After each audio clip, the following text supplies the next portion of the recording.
Hai, salam sejahtera semua. Selamat datang ke channel Cikgu Gauri.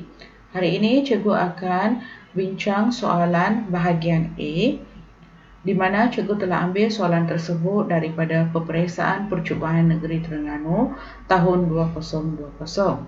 Mari kita lihat kepada soalan yang pertama. Soalan 1A. Terangkan tujuan perniagaan menawarkan barang atau perkhidmatan. 4 markah. B. Gambar 1 menunjukkan bentuk perniagaan lain yang terdapat di Malaysia. B1. Terangkan pihak-pihak yang terlibat dalam perjanjian urus niaga bentuk perniagaan di atas. 4 markah.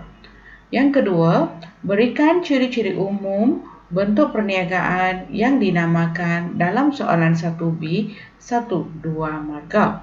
Okey, kita pergi kepada soalan 1A dan cikgu akan memberikan penerangan satu per satu dengan jelas. Okey, soalan 1A. Terangkan tujuan perniagaan menawarkan barang atau perkhidmatan. 4 markah.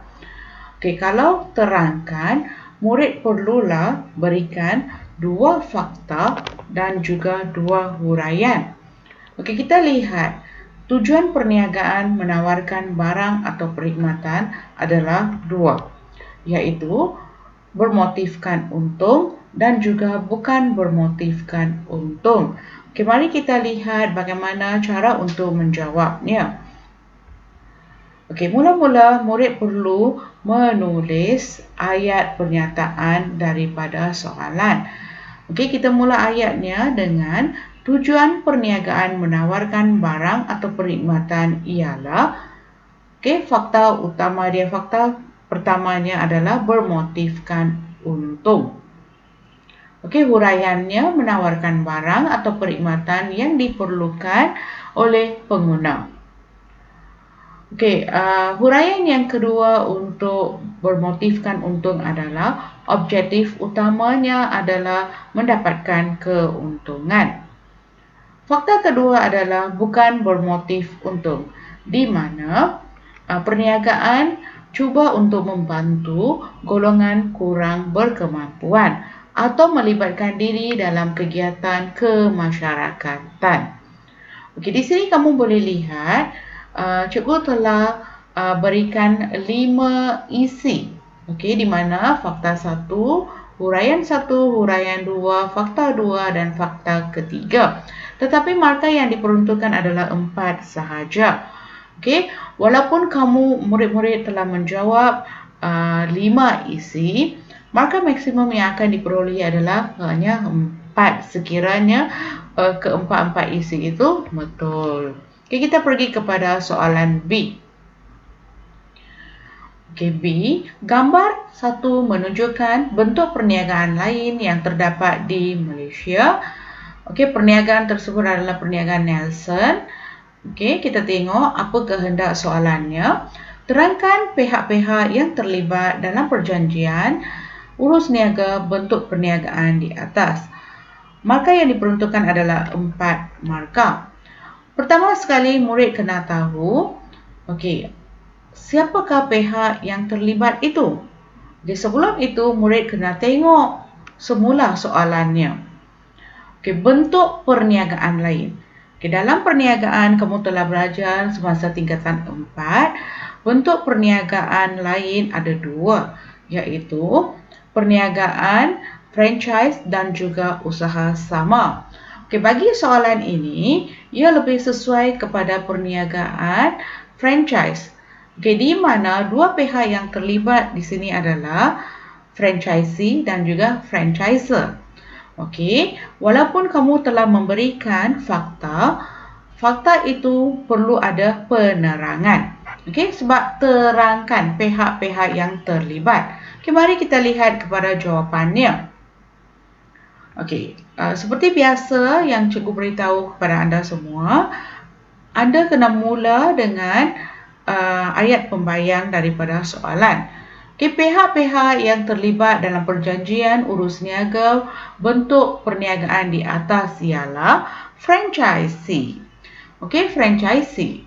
Apakah huraian ataupun penerangannya? Franchisee ini adalah syarikat yang membeli hak kebenaran atau menggunakan jenama daripada franchisor.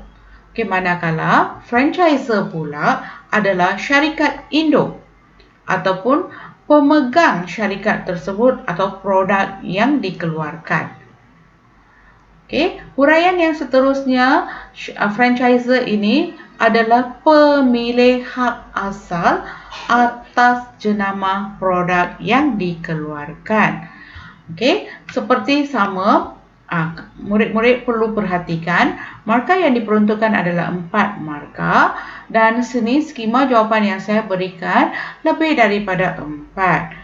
Maka murid boleh semasa menjawab, murid boleh jawab lebih daripada 4 isi.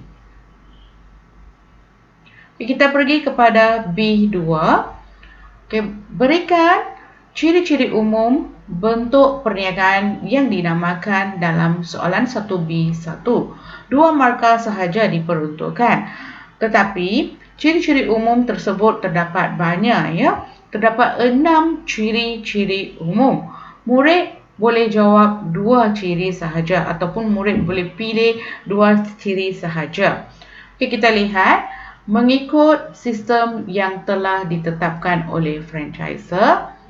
Perniagaan mengikut tempoh yang telah ditetapkan ataupun ditetapkan mengikut dalam perjanjian. Franchisee berhak menggunakan cap ataupun rahsia dagang milik franchisor. Franchisor mengenakan kawalan berterusan kepada franchisee dari semasa ke semasa. Selain daripada itu, franchisor juga bertanggungjawab untuk memberikan bantuan kepada franchisee sekiranya mereka memerlukan. Selain daripada itu, sebagai balasan, franchisee perlu melakukan ataupun membuat bayaran dalam bentuk fee. Tetapi markah yang diperuntukkan hanyalah 2. Huraian ada banyak, so murid tak perlulah risau,